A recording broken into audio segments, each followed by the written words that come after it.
Welcome back, everyone, to the 21st Century Man podcast. We're going deep today, really deep into a chapter that I think is relevant to, well, pretty much every guy out there. Yeah, this one hits close to home for a lot of us, that's for sure. It does.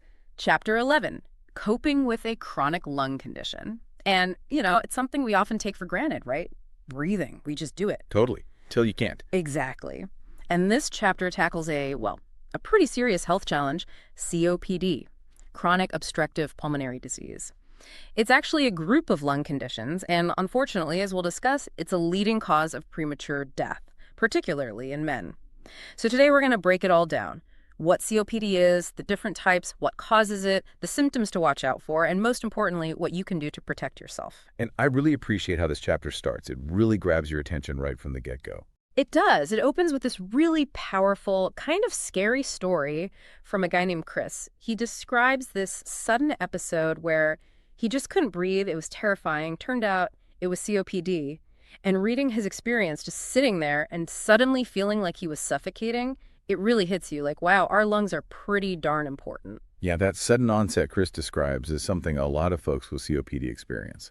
It can develop slowly under the surface, and then bam, a seemingly small trigger can lead to a full-blown crisis. And the authors of the 21st Century Man, they really set the stage by highlighting just how fundamental breathing is to, well, everything. They quote George Steinbrenner, the legendary Yankees owner. He said, breathing first, winning next. I love that quote. Even a guy like Steinbrenner, driven, focused on success, he got it. Breathing is the foundation. It is. And that's what we're going to explore today. We're going to unpack this complex topic. We want you to understand COPD, the risk factors, the symptoms, and what you can do, whether it's for yourself or someone you care about. So let's start with the basics. What exactly is COPD? Okay, so Chapter 11 defines COPD as basically a group of lung conditions that make it tough to breathe. And it does this in a couple of ways. It can block the airways that carry air into your lungs, or it can actually damage the delicate structures inside your lungs themselves.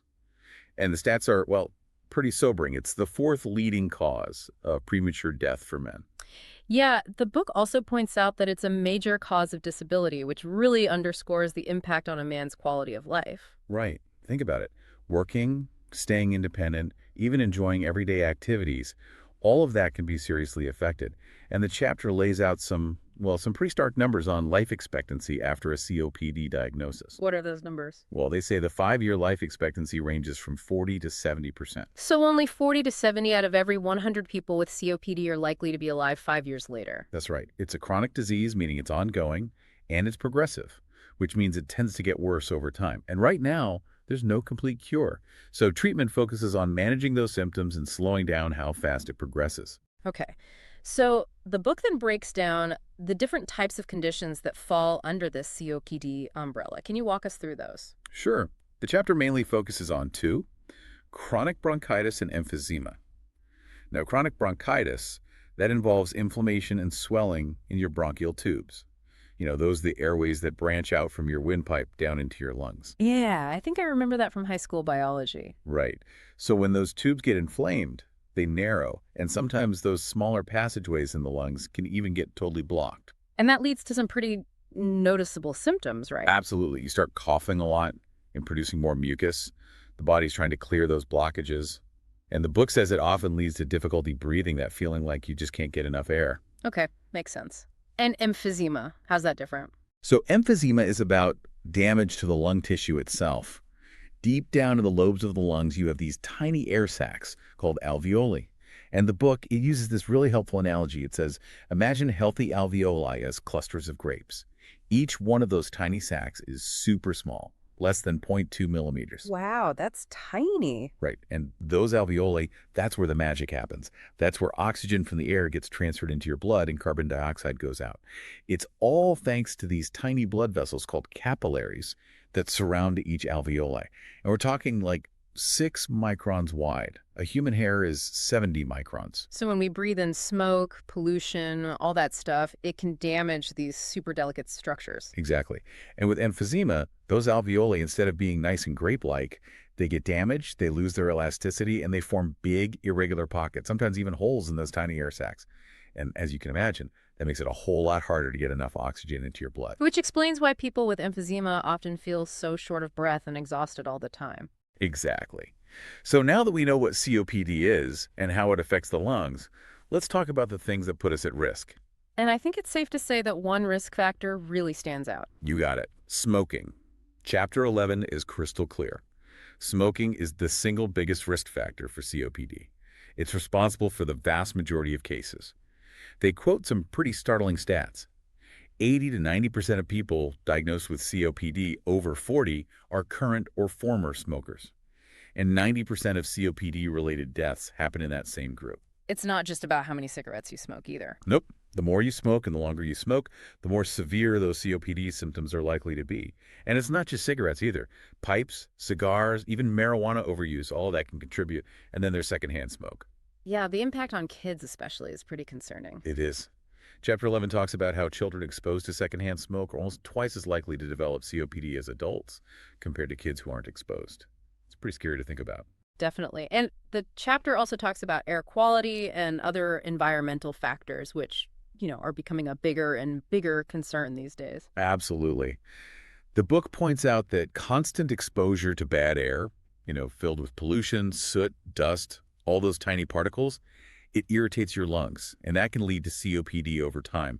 There's this really interesting study they mentioned done in London. Yeah, I remember that one. They had people walk down a busy street and then walk in a park. Right. So they had folks with COPD, folks with heart disease, and healthy people, and they had them walk for 2 hours on Oxford Street, which is notoriously busy and polluted, and then in Hyde Park, which is this big green space. So what did they find? Well, the people with COPD who walked on Oxford Street, they had twice the coughing and shortness of breath, 3 times the mucus, and 4 times the wheezing compared to when they walked in the park. And get this, after the park walk, their lung function actually improved for over 24 hours. Wow, that's a pretty clear demonstration of the impact of air quality. It is. And there's another study they cite from Ohio State University that suggests that even air quality levels that are below what's considered safe can still pose risks for folks with COPD. So what's considered okay for most people might not be okay for someone with a lung condition. Makes sense. Exactly. And then there are occupational hazards, things we're exposed to at work. Yeah, that's something I don't think a lot of people connect to COPD. It's a big one, though. The chapter lists a whole bunch of industries where there's a higher risk. Things like petroleum, steel, chemical production, lumber, fuels like coal, car manufacturing, aerospace, electronics, you name it. So it's not just those really obvious, heavy industrial jobs. Nope. Even office jobs can be risky. They talk about sick building syndrome, where chemicals from building materials and cleaning products can build up and cause problems. And it seems like genetics also play a role. Yeah, the book mentions some twin studies from Scandinavia and the Netherlands that show there's definitely a genetic component to COPD. One study in Finland found that if you start smoking before 18, your risk of having to retire early because of COPD is a whopping 70% higher. Yikes. And the Swedish Twin Registry, they found that about 40% of chronic bronchitis cases seem to be inherited. It's not all about smoking. Right.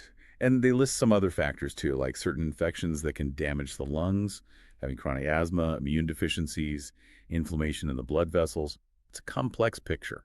So how does all this damage actually happen in our lungs? The book goes into some pretty fascinating detail on that. Yeah, so basically when we breathe in those irritants like chemicals and fumes, they can directly damage the delicate tissues in our lungs. And then there are tiny particles, the ones floating around in the air. Some of those are big enough to get trapped in the upper airways and coughed out. But the super tiny ones, like from fiberglass or silica dust, those can travel all the way down to the alveoli, those little air sacs we talked about, and get stuck there. And the body tries to fight back, right? Yeah, it does. It forms these little lumps called granulomas around those foreign particles, trying to contain them. But here's the thing. Those granulomas, they take up space. They reduce the surface area available for oxygen to get into your blood. It's like the body's trying to help, but it ends up causing more problems. Okay, so I've got a pretty good understanding now of what COPD is and how it develops. But how do you know if you might have it? What are the symptoms? Well, that's the tricky part. The early symptoms, they can be really subtle, easy to miss. And people often just brush them off as getting older or being out of shape. Like, oh, I guess I'm just getting winded more easily these days. Exactly. They might start avoiding stairs or taking more breaks, but the problem is the condition is still there, and it's progressing. So the book really stresses paying attention to your body. Notice those changes. So what are some of the key symptoms to watch out for? The big one is shortness of breath, or what doctors call dyspnea. It's that feeling like you're working hard to breathe, like you can't get enough air. And in the early stages, that might only happen during exercise. Oh, right. But as it progresses, you might feel it even with simple stuff. Carrying groceries, walking, going up a flight of stairs. It's not just feeling tired after a workout. It's like you can't catch your breath even after walking across the room. Okay, so shortness of breath, that's a big one. What else? A chronic cough, that nagging cough that produces a lot of phlegm, what people sometimes call smoker's cough. Yeah. It's your body trying to clear those airways. And then there's wheezing, that whistling sound when you breathe. That means those airways are narrowed or blocked.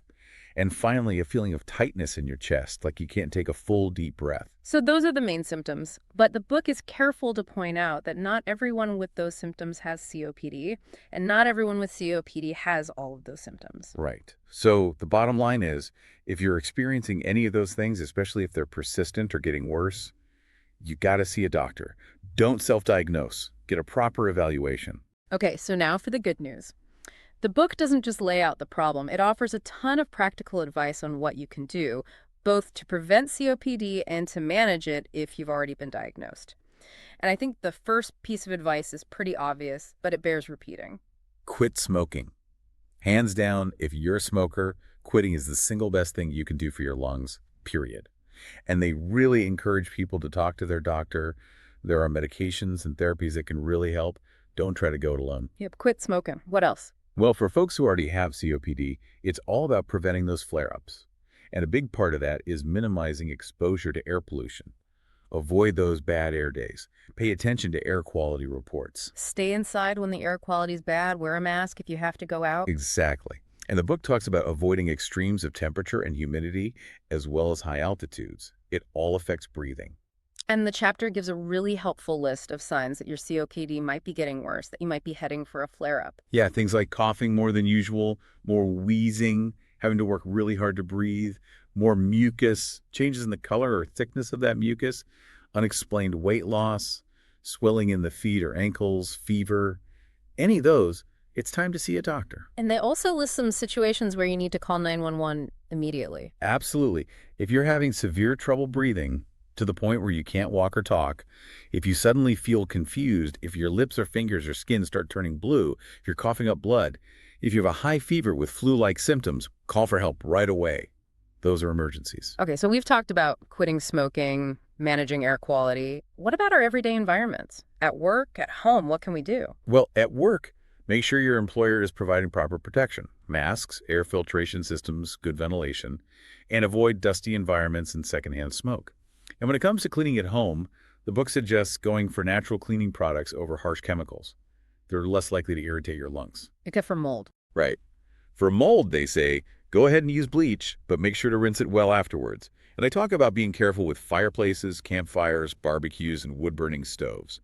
That wood smoke, it's not good for anyone, especially if you have COPD. Yeah, I guess those cozy fires come with a price. They do. So to improve air quality at home, they recommend using HEPA filters, those high-efficiency particulate air filters. Air conditioners can help too. And keeping things clean, right? Dusting, vacuuming, all that. Definitely. Minimize those dust-collecting things like throw pillows and heavy drapes.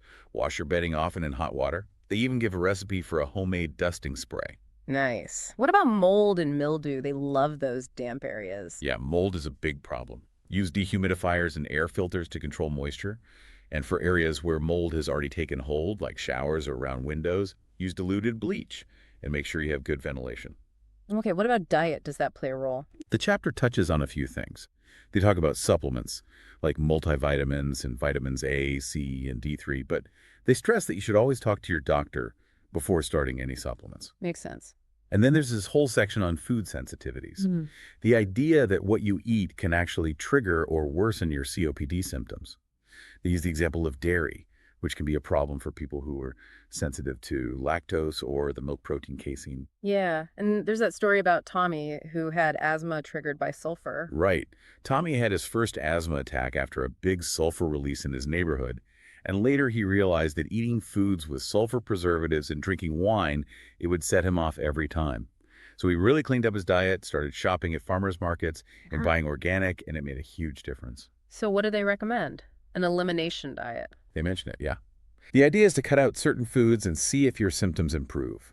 They list milk products, wheat, corn, soy, and eggs as the most common culprits, but they really emphasize that you should talk to your doctor before trying an elimination diet.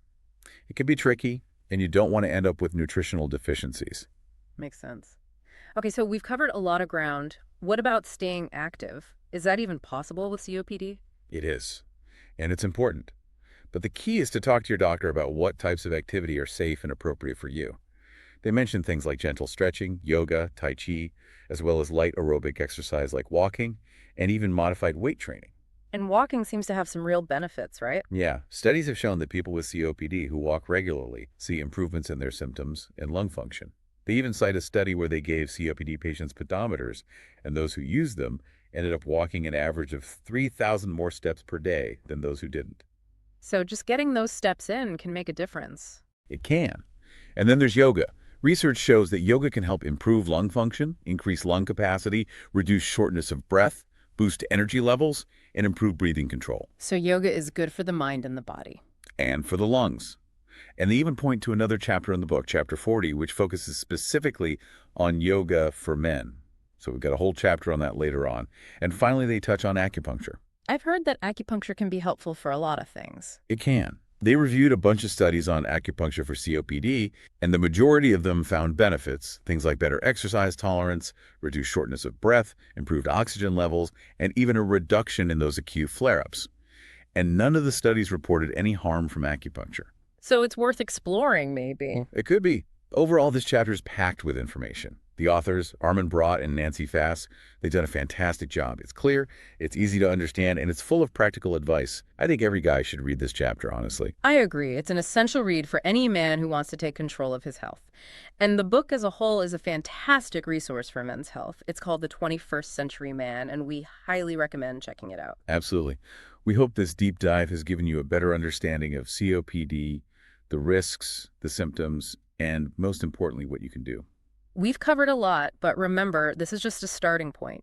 If you have any concerns about your lung health, talk to your doctor. Right. Get that professional advice. It's the best thing you can do. And join us next time for another deep dive, this time into Chapter 12, Environmental Allergies. Looking forward to it. See you then.